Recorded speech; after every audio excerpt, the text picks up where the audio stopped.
The final lap is perhaps the most crucial lap in racing. As a driver, you know you have no room for error and just one opportunity to either make a pass or win, or perhaps even both at once. However, that's not always the case. It's February the 10th, 2018. It's time for ARCA to have its moment in the spotlight for what is arguably its most prestigious race of the season, the Lucas Oil 200, driven by General Tyre. It's fair to say that ARCA at Daytona has had a wild history, let's just put it that way. Memorable, yes, however perhaps not the memories that the series wants to be associated with. It is an event though that people look forward to around the world. Natalie Decker would start on the all-important pole position. No, sorry, that isn't hugely true, it's not that important. She would start ahead of some names who have gone on to make some decent headway in NASCAR. Other names I want to mention include Bobby Gerhardt, who's won the Lucas Oil 200 an astonishing 8 times, and the only non-North American driver in the race, Jerry de Riet, a Belgian driver who'd regularly competed in the European NASCAR series, in what would be his only ARCA start. Anyway, the green flag was waved on the 80-lap race.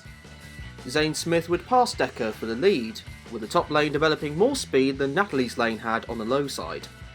After that, the first quarter of the race flew by with a stalemate between the top and bottom side, until gradually the top side being led by Gus Dean lost more and more cars to the low lane, and in the process losing all of its momentum. The field stayed single file for a considerable period of time, and probably would have stayed single file for quite a lot longer until Ronnie Osmer's engine gave up the ghost. His car slowing down caused the main pack to get disjointed, which then led to the 7 of Cody Robar and the 02 of Andy Seuss coming together, with both impacting the wall, collecting Gus Dean and Will Rogers in the process. Only Dean's car would come out of this crash relatively unscathed, with the other drivers either retiring or finishing multiple laps down. During the pit stops, leader Zane Smith would collide with Bobby Gerhardt, costing both drivers some positions. Sheldon Creed would control the restart, but Max Tolman would actually get to the start-finish line ahead of Creed. The pair would jostle around for position for a number of laps before Tolman would snatch the lead. The top lane would eventually lose its energy, and then the pack became a single-file group again, as the race had reached the halfway point of the intended distance. Notice how I emphasise the word intended. Gus Dean's car hardly looked in showroom condition, but at this point he's running with the pack, so I'm not sure he's too fussed. The second caution would fall not long after the halfway point, Canadian Grant Quinlan retiring with an engine issue. Creed would once again lead the restart, however it would take just one lap this time before the caution flew, for a 3-car accident including a big impact for the 33 Chevrolet of Daniel Sasnett. Also involved were the 2 and 22 of Andrew Belmont and Ed Pomper respectively. An accordion effect caused Dave Mader III to get into the back of Sasnett, who went hard into the outside wall, whilst Ed and Andrew collided in trying to avoid the spinning Sasnett. Daniel and Ed's races were done, whilst Belmont would get repairs and carry on. The race restarted with 25 scheduled laps to go, with Sheldon Creed inheriting the lead. However, Sean Corr would then get the lead after having a big bump draft from the number 8 of Chase Purdy. Another accordion effect though on the restart caused pole sitter Natalie Decker to get some damage on her Toyota. Once the pack seemed to have settled down, Gus Dean got into the side of Chase Purdy, scraped his car on the apron and got into a huge slide.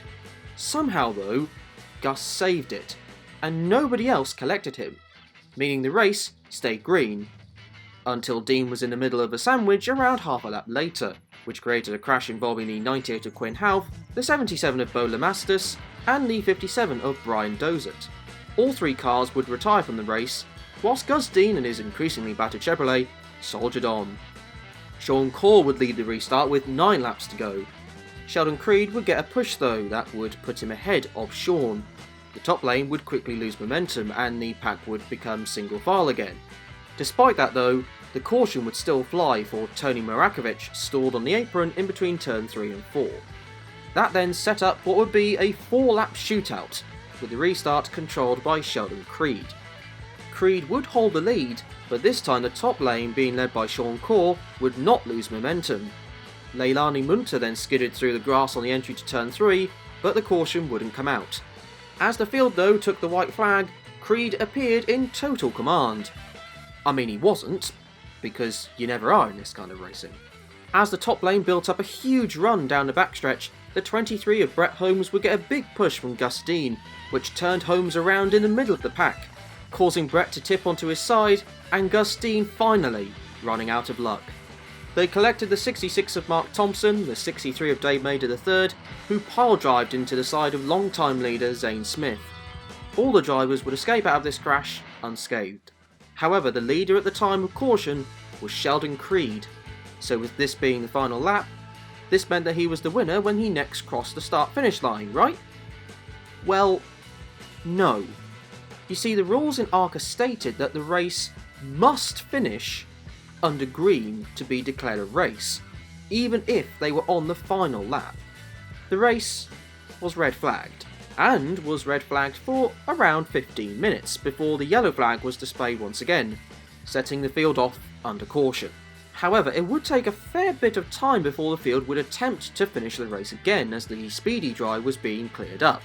Sheldon Creed would once again though lead the field to what was set to be a one-lap shootout.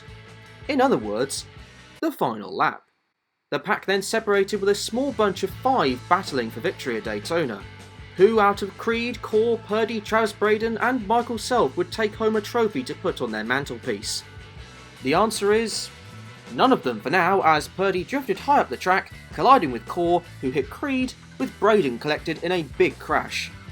Creed lost loads of time, but Michael Self made his way through the carnage to take a certain victory, until the caution flag was waved before he could even ponder his celebratory burnout. Meanwhile, behind them, it was just pure chaos, with cars crashing, spinning and climbing on top of one another. It was time to put the red flag out once again and clean up the mess. Like last time, all the drivers got out of this crash unscathed. However, Core, Purdy, Braden and the 48 of Brad Smith would retire from the race. The speedy dry was cleared, eventually, and the race, over an hour after the first crash on the quote-unquote last lap, the field led by Michael Self would try once again to finish the race. Michael got an incredible start, and the reality is he would stay there, and comfortably so as well. The pack couldn't build enough momentum, and the caution wouldn't fly, causing Michael's crew chief Kevin Reed to understandably lose his marbles as Michael Self won the 2018 Lucas Oil 200, driven by General Tyre. However, because it was long over time this race, Michael didn't have any time to destroy a set of rear tyres via a burnout and went straight to victory lane to grab the trophy. After a race that had so much drama, it ended on a bit of a damp squib. But all of that was made up for when Michael may have lost all of his dignity after his team owner Bill Venturini proceeded to give him a huge kiss. On that note, thank you very much for watching, and until the next video, enjoy the rest of your day.